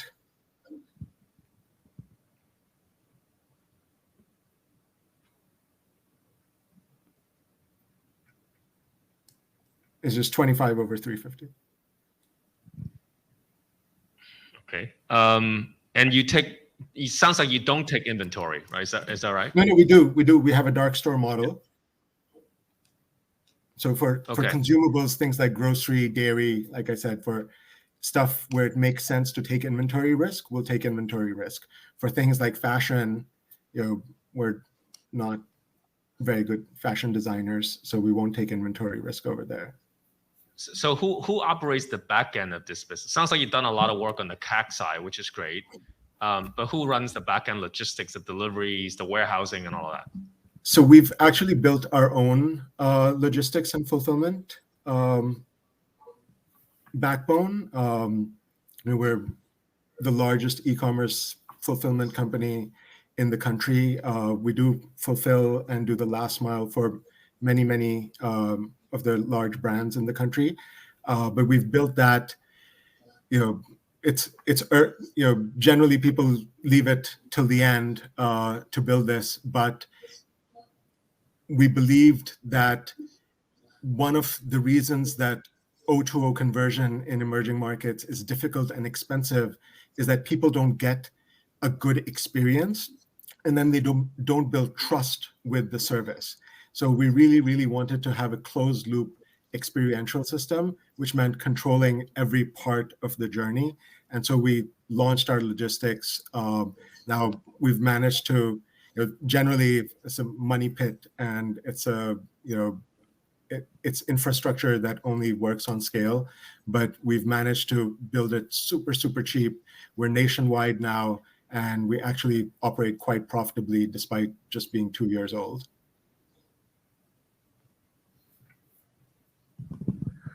So I don't know if you know, but Gobi's actually one of the most active investors in Pakistan. So it's very, it's quite interesting to see a Pakistani startup here. So I do have one kind of observation that I'd like to make. It's obviously we've been investing in China for many years, and there was a number of waves of business model-led innovation in China that received a lot of funding.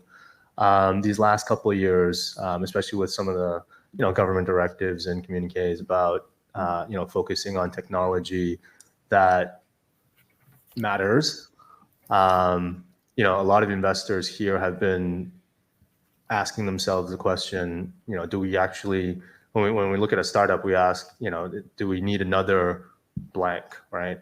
In the past, it's like, do we need another bike sharing company? Do we need another Groupon, right? I mean, does the world need another e-commerce company powered by gamification?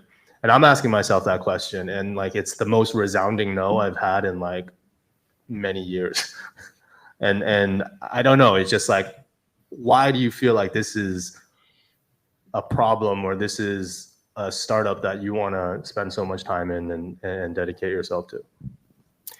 Why do you think it's a resounding no? I mean, it's just how is this going to change the world in a better way? Or how is this a problem that actually needs to be solved? Do people get up in the morning and say, oh, I want to get another point by buying a bag of Cheetos? I mean, it just doesn't, it seems like you're creating a problem that doesn't really exist. If people want to play games, they'll go out and play a game, right? They'll download a mobile app, or they'll go out and play basketball, whatever it is, right? Well, the gamification part is a way to lower it's a solution to the, how do you create O2O transition cheaply, and how do you lower your CAC and retention costs, which is generally, some place where you're trying to help people buy more bags of chips. I mean, so the problem is people don't have enough bags of chips. They need more motivation to go buy. So hopefully the gamification part is clear. Like I said, it's just part of a business strategy to improve the business outcomes. Now, in terms of, is this a business that needs to exist? To just give you a little bit of context, our world is Pakistan. When we started, so Pakistan, like I said, very young country, about 7-8% of the population is coming of age and starting to earn every year. And it's the first time in generations that we're going through this new household formation process, and we're creating nuclear families, and we're creating 2-earner families. Now, one of the things that you need, and the US went through this in the 50s, one of the things that you'll see is when this happens, convenience becomes very important, and it becomes a way to facilitate your ability to have 2 people earning jobs or doing jobs. Now, when we started, let's say shopping online is a good way to create convenience in your life. I think that's indisputable. When we started 2 years ago, the average time it took for a parcel to reach you was 7 days. And 60% of the time, it never got to you. And 30% of the time that it did get to you, you got something wrong, or it was messed up, or it was broken. And that was the experience you're having. And now we've brought it, now that we touch more than 30% of all parcels delivered, our error rate is less than 1%. 99% of parcels get delivered within 24 hours, and return percentages are less than 5%. That change in experience does help people have better lives. They don't have to step out of the house. And by the way, it's a massively congested country where fuel is very, very expensive.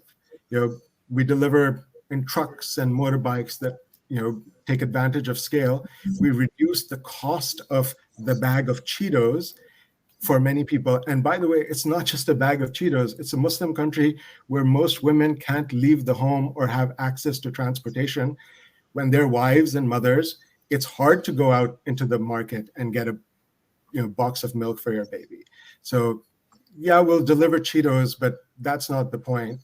But for a country like Pakistan, yes, in the context of the world, you say, do we need another retail business? Maybe not. But in the context of a young economy with very, very poor infrastructure that's just starting to come into its own, absolutely, we need infrastructure that facilitates lifestyles where young people are able to work and create ways to grow the economy away from this old feudal real estate driven, very stagnant economy. Thank you, Majid. Very well said. I'm afraid that's all that we have time for this morning, but thank you very much. Thank you, Cheetah Thank Logistics. you so much for having me. I appreciate it.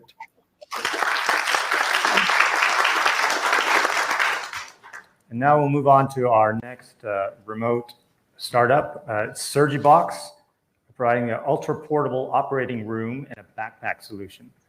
And our presenter will be Mike Teodorescu, CEO and co-founder. Good morning, ATEC. How are you?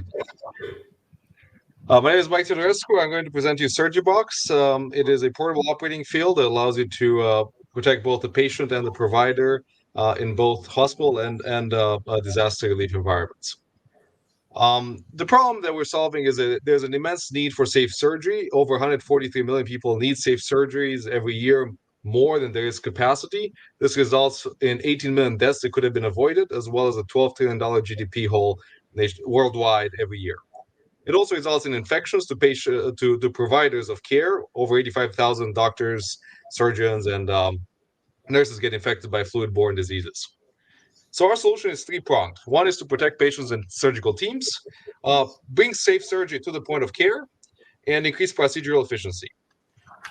Our system consists of a reusable component, the Smart Control Module, which is the red box on the left, right here, a rechargeable custom lithium-ion battery, as well as a portable sterile drape that is the same size as a normal drape, but it inflates, allowing you a 3-person surgical team to have access to a clean environment.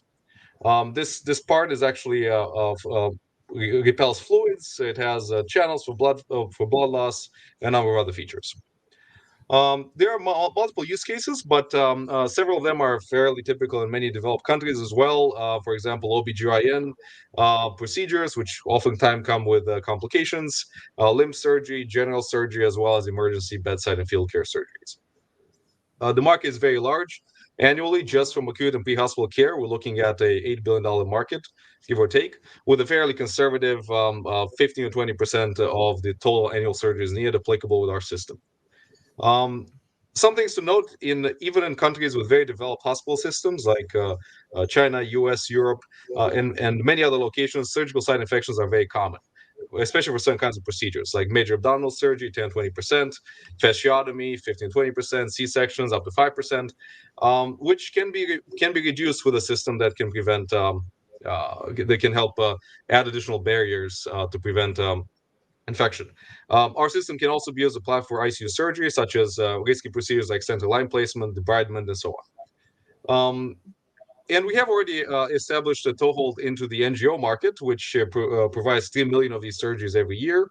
And out of those, 450,000 procedures we're applicable to, which is far greater than our manufacturing capacity, though we do have manufacturing capability in both Asia and the US right now. We have a multi-year relationship with Doctors Without Borders, who have helped us through interactive design reviews over time. We have also done a study with them in the past. They co-presented with them. And since last time we were at ATEC at semifinals, we have some major developments. First, we have certified the CE mark for our Smart Control Module. Now we have 2 products we can sell in Europe. Second, we've donated product under humanitarian use exemption to Ukraine, over 30 surgeries worth of material, which they responded to, that they're very grateful to help, and they want the next batch of the sets. We also had a strong showing at Medica, a top medical event, where we had over 70 parties. And there's an NGO which will now fund the next 50 surgeries for humanitarian use, and additional parties and instant orders ASAP, more orders than we can actually fulfill right now with our manufacturing. MIT has honored us in the MIT Essentials Museum exhibit recently. And in terms of competitors, we are solidly in the mobile surgery market. So this is a multi-billion-dollar market a year. The next best solution is the orders of magnitude larger and more expensive. And we are much easier to deploy and significantly cheaper. We have a razor and blades business model where we have a reusable component that you can use for thousands of surgeries and a single-use inflatable bubble, which is 1 per surgery. Our revenue, this is a typical hockey stick. I won't go into too much on that. We can go more into questions. But what's key here is that SurgeryBox can reach profitability with as few as 300 units delivered per month, and we can reach a production scale of over 1,000 units per month as early as Q1 of next year.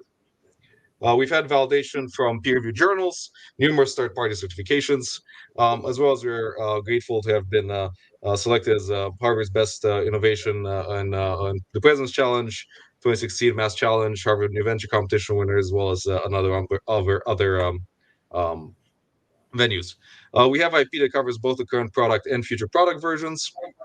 And the leadership consists of Harvard Medical School trained physicians, surgeons, engineers from MIT, and an advisory board of both retired and current executives, surgeons, professors from MIT and Harvard, and so on. And we're very grateful for your time. We hope to answer all your questions. And thank you again for the opportunity to be here today. Great. Thank you, Mike. Judges, you may I'm begin. right on time. What is your approval roadmap? I see that you are CE marked. What about FDA approval? Yeah, so one traditional way of going from as a company as a U.S. company to enter multiple markets is you can first go to the FDA and spend a lot of money on clinical data, or you can go through the CE mark route where through the MDR system right now, it's fairly clear what the requirements are. So if you go through the MDR system, you can get clinical data in Europe while also generating revenue at a lower cost than the FDA application, and then use that data to show the FDA that the product is effective and safe in humans. So essentially, you're paying for the trials that they would otherwise require you to do. You get that, well, if they require you to do that, depending on the classification of the risk that they deem you to be at. You can get that done in Europe while you're actually launching the product in a large market. Europe is comparable in population to the US. It has a number of similar infection rates in hospitals as we do, and it also allows you to generate revenue while you're preparing a second application. And of course, with the CE mark, you can apply in a number of other countries that have reciprocities agreements. Are you saying that you are not intending to apply for FDA approval? No, we are. For that limited Absolutely. market? That's my sorry? question. What is your FDA approval pathway? Do you intend to apply for FDA approval? Of course, intend to apply for FDA. There will be next year after we have launched in the European market and we have several hundreds, if not thousands, of surgeries already performed. Then we can use that data and apply for the FDA application as a Class 2 device. Mike, congratulations on your success. I think that it's Thank a you. product that I'm glad exists, right? I think we're all glad that there's an option like this in the world. I'm just trying to wrap my mind around a little bit more around, is this something that is targeted more at NGOs, kind of disaster relief, humanitarian type applications, potentially other applications, military, I think is one that you may have touched upon briefly as well. And then, what are the kind of the longer term prospects for a business that's focused on two areas where you kind of hope that it's not really needed, but then again, you're glad that it exists, right? Oh, sure. Well, I want to just bring up a small, a brief point about how the company was founded. The company was founded because of one of our advisors actually going to volunteer, actually two of them, one volunteer with MSF, another one volunteer in Haiti during the first earthquake. This was about 13 years ago now. And bringing back these horrible images of basically procedures being done in the open. My co-founders, who were medical school students of these two physicians, saw them and got inspired to create an engineering solution for that problem. So we started with a desire to reduce loss of life in disaster relief settings. That is how we started, and we're proud of that, and that is still core to our mission, which is why we went to Ukraine, why we provided aid to Ukraine through this through our product deployments there. Regarding whether this is only humanitarian product, no, because of the there are a number of procedures that have high infection rates, as I mentioned, for which even simple devices that you attach, like the Keller funnel for implants, or like the wound vac that you use, the 3M wound vac that you use to to take, for example, diabetic wound, prevent it from getting infected over time as it heals. Even simple devices like that can make a huge difference. So if you imagine you have a frail patient or you have a risky procedure like inserting a central line that's that's a fairly risky procedure. Minimizing the risk of contamination by applying it through a system like ours would be viable, and we have partnerships with a number of hospitals who've tested this in human factors trials, and we have a number of doctors who want to use in the ICU, where it would be applicable to a number of these relatively faster procedures. And as we get into the market in the US with that, we plan to then apply for more complex procedures like, let's say, liver transplants and things like that, where, again, infection rates are high, and the procedure itself is lengthy. Hope that answers your question. So it's both hospital and disaster relief. Okay, and then on that particular note, can you talk a bit about distribution channels? Are there existing medical, equipment suppliers that you're working with to get this into the market, or is it still earlier days? You're trying to kind of prove out the product itself. Yeah, we've actually had a lot of interest from distributors, and if there are any investors, distributors here who are interested, get in touch with me, get the product to the Asian market. I would love to talk more. We have some interest in JVs. We have some interested in being distributors in particular countries, certain markets. That list of 70-something entities I mentioned earlier, I'm still going through all those contexts and having follow-up meetings. But I don't think distribution will be a challenge. We have the ability to distribute in Europe right now relatively easily. We have an employee there who handles in a warehouse that handles that. And in terms of how we've distributed to Ukraine, that's been primarily through NGOs. So that's something special, like separate from regular product. The CE mark, once we file for our final CE mark for the sterile component and we get that, then I would assume we would launch with specific distributors in specific countries, and ramp up the number of countries and units that we ship as we ramp up production, since we are still fairly limited in production capability right now. But we're getting there. So I have a couple questions. So one is on the pricing of the system. So how much does each system cost? And I also realized that the cover is a one-time use thing. So I guess, how much is it for the cover itself? Yeah, so this device right here, which is our smart control unit, you can think of this as it will cost you about $1 a surgery, $1 a surgery. That's the amortized capital cost of buying one of these for your ambulance or ICU. So you can do 1,000 to 2,000 procedures, we estimate, with this one right now. We warranty it for 2 years. The second, the single-use component, that one is one per surgery. That is the component that we hope to get at a price of under $100 a surgery. That is my dream, because then we can actually go worldwide. We are not far from that, but we're not quite there yet, because we need certain economies of scale. So right now we're pricing that at $400. That's just because we can only produce fairly small batches. So 400 for each cover. For each cover right now, but if you ask me the same question in 3 months, it's probably going to be 200. If you ask me the same question in 4 months, it might be close to 100. It depends on the volume. Our suppliers, they have certain requirements, minimum order quantities for the materials, and that's basically what's driving the cost for us. Okay, and the machine is 1,000 to 2,000, sounds like, roughly. Yeah, the machine is around 2,000. Yeah, yeah. And then can you also expand a little bit on what is the actual innovation in this particular product? There are many. There's computer algorithms that control the airflow, which are required because if you're not monitoring the airflow, you can either dry out the wound and harm the patient, or you could potentially not clean the wound. So there are certain parameters that you have to constantly monitor, and there's an automation that is patented. There's also material science that goes into this. There's also fluid dynamics that goes into this. There are about 20 different patent applications through, I think, 5 to 10 patent families that cover very different aspects of the product. So It's also something that's not easy to manufacture, so there's some innovation for manufacturing as well. It's a very large medical device that's made of film, which not many factories can make that. So there's a lot of innovation in the design for manufacturing as well. So I would say from the school, like the research project to actually the manufactured product, there were about 4 years of work consistently to get it here.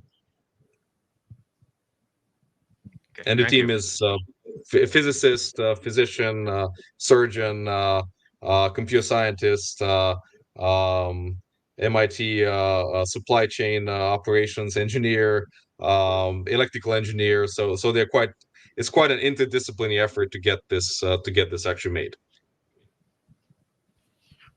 So I have a very quick question. I'm staring at the last Please. box on the score sheet. What's the existing or future plans in Asia? Yeah, so we actually have a manufacturer right now in Asia who we use. We hope to actually expand there next year. I'm planning a trip in January. We are looking for partners for JV in different countries right now. We have a fairly limited team here in the US, so I'm looking for partners on the ground who can help me expand in the markets there. I believe once you have the CE mark, depending on which country you're thinking about, it will be fairly quick to get regulatory approval in that country once we have the complete product CE marked. So then I can see manufacturing a separate version there and manufacturing a separate version here, so that we can more efficiently, avoid the of having to ship things across continents and things like that. So I can definitely see that at some point 2023 if I find the right partner, and I'm interested in that, which is why I'm partially why I'm at this conference. Great. Well, thank you very much, Mike. That's all we have time Thank for you. today. Thank you so much. Again for SurgiBox. Thank you. And now for our final startup of the final 8 will be SynCell, enabling spatial biomarker discovery. And our presenter will be Zhongqi Liao, CEO. Hi, everyone. Can you hear me? Yeah, it's okay? Yes. Yeah. You may begin. Okay, thank you. Yeah, my name is Zhongqi Liao. I'm the founder and CEO of SynCell. So we are developing a totally novel platform that can enable much faster biomarker discovery. So that's about 9 years ago when I was an assistant professor at Columbia. I went to a dentist, and the dentist shined a light in my mouth, blue light. Within 0.1 second, it solidified. So I was thinking, can I shine light into cells, like using laser, focusing on a point, so that I can make a gel inside the cell very small so that I can isolate them. So this was the idea. Of course, later on, we changed many technology details, and it's not a gel anymore, not the IU anymore, but we are able to isolate proteins in a very small scale, like 60 nanometer range. So this is kind of one example in the NASH or fatty liver patient. And you can see some cells are bigger than others. These are fatty ballooning cells. So people really want to know what proteins inside that causing this much bigger than other cells. The best way will be like pick them up one by one or pick a lot of them and to identify the proteins inside.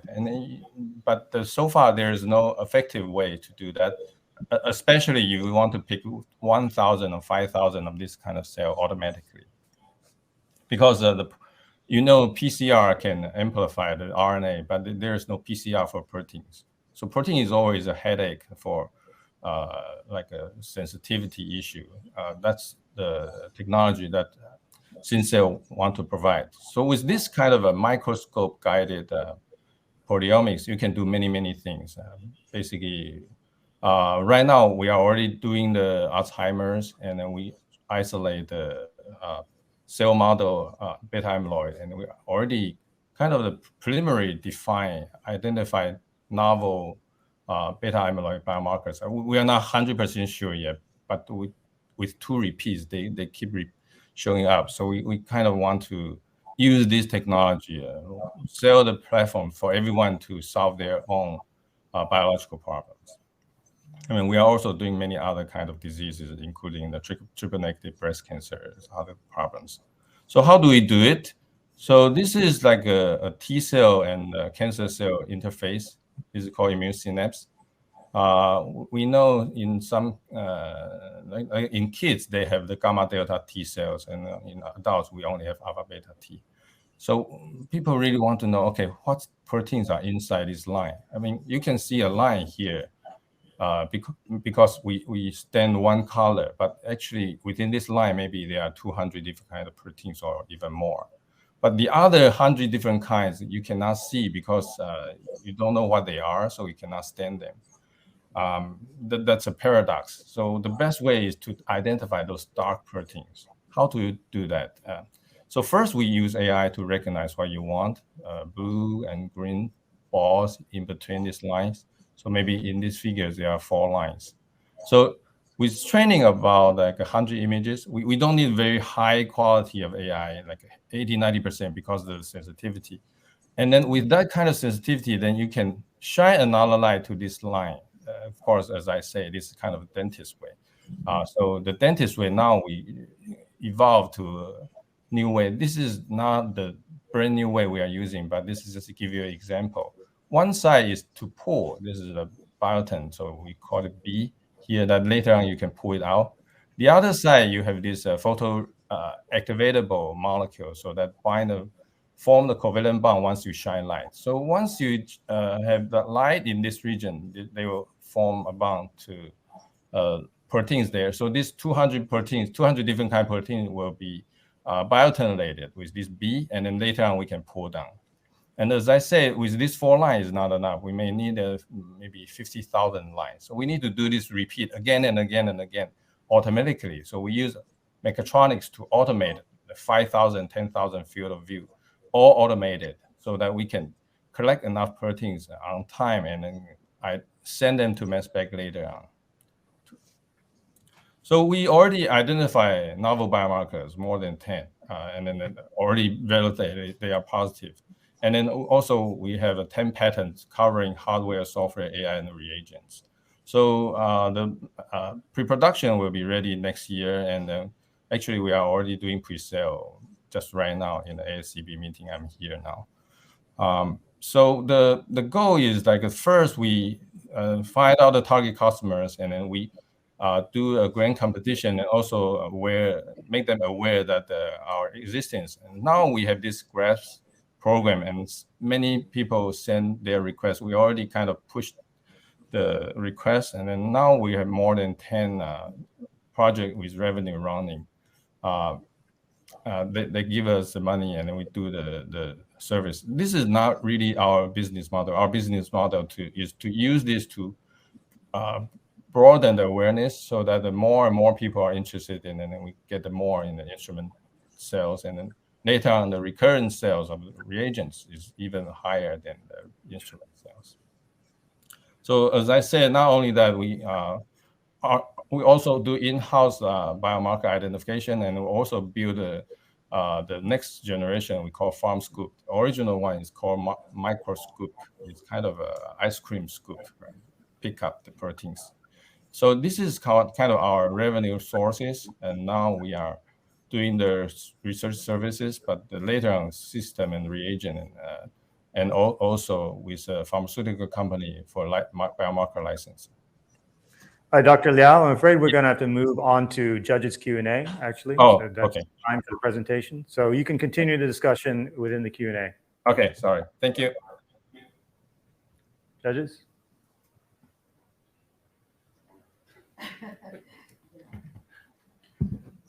All right, you need a microphone. Yeah. You know, it would take too much time to dig into the science. I won't waste Sorry. fellow judges' time. So yeah. I'm going to ask, how to go to market. It's very generic to me. For a small company, it is it's not a therapeutics company. It's a life science tool company. So you do have to worry about the business part of the operation. So right now our North America operation president is Lucy Liu. She was previous Roche Diagnostic VP, and then she is building the US team right now, and we will have the marketing and sales in the West Coast first, and then in the Boston area, and then broaden to everywhere. Other than that, in other countries, we are using distributors. We already talked to potential distributors in China, Taiwan, and then Singapore. Okay. Just one technology question. What is the traditional way of detecting protein sensitivity? Yeah, the protein, you need to do mass spectrometry, and mass spectrometry, the sensitivity is just low. So without that, you have to know what you're looking for. Then you use antibody to amplify them. And these are all the other company. They can only do non-hypothesis, like a targeted way. So all these methods are using that like antibody. Only we can do hypothesis-free, high sensitivity proteomics.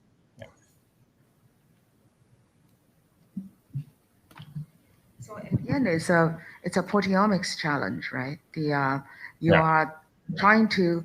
So is this a business model, or this is a basic research type of operation? Because you really have to go into biology to understand what the unknown biomarkers are. Yeah, there are already many people wanted to identify their biomarkers, including what I said, triple negative breast cancers, and then the ALS, Parkinson's, Alzheimer. They all send samples to us, and we get the human brains sections from Mayo Clinic, for example, like that, and to identify the biomarkers, new biomarkers that as a early diagnostics or in the future therapeutic target protein. So your technology is using proteomics to discover novel biomarkers. Exactly. Right. Yeah.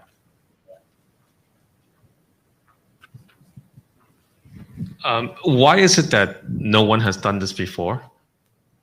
Yeah, it's integrated so many interdisciplinary things, AI, photochemistry, mechatronics.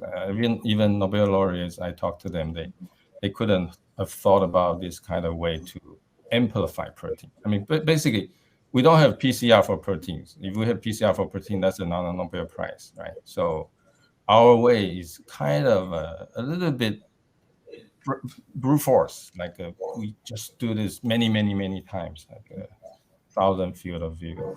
Yeah, I mean, this is another time wasting thing. So basically we just shine this like all automatically, and this is like an AI video game. You just image 0.1 second, AI calculation 0.1 to 0.2 second, and immediately shine light to the region you're interested in. So that the whole game is like that AI guided video game, and AI is so new, and also this whole integration with mechatronics is very difficult. So that's why we can lead the world in this thing. Yeah.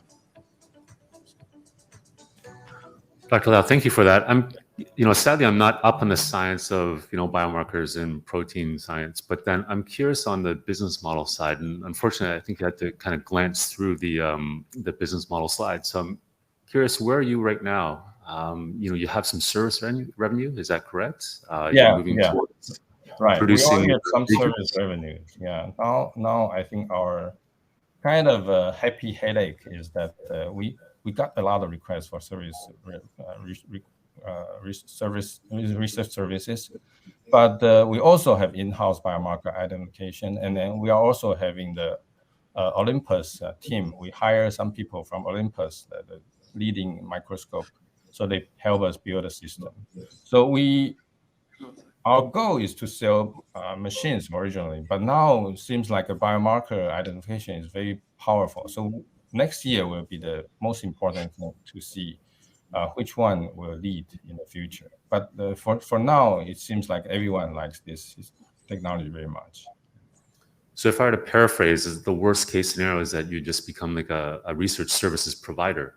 But then if you can kind of harness and transform some of the work you've done in that area into your products, into your boxes, then that's your ideal longer term goal. I think yeah, transferring to large systems sales, I don't think that's difficult. That's the same model as other big systems like NanoString or 10x Genomics. They started with services, and then everyone likes it, and everyone start to. I mean, right now Mayo Clinic already think they should buy one instead of using services. Yeah.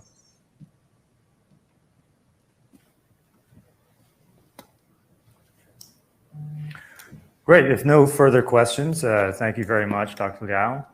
Thank you very much. Yeah. Participating. Okay. Thank you. Okay. Bye. And that concludes our startup presentations for the morning. And so thank you very much once again to all 8 startups, the ones here in the room and also the ones participating online. Once again, these are the 8 startups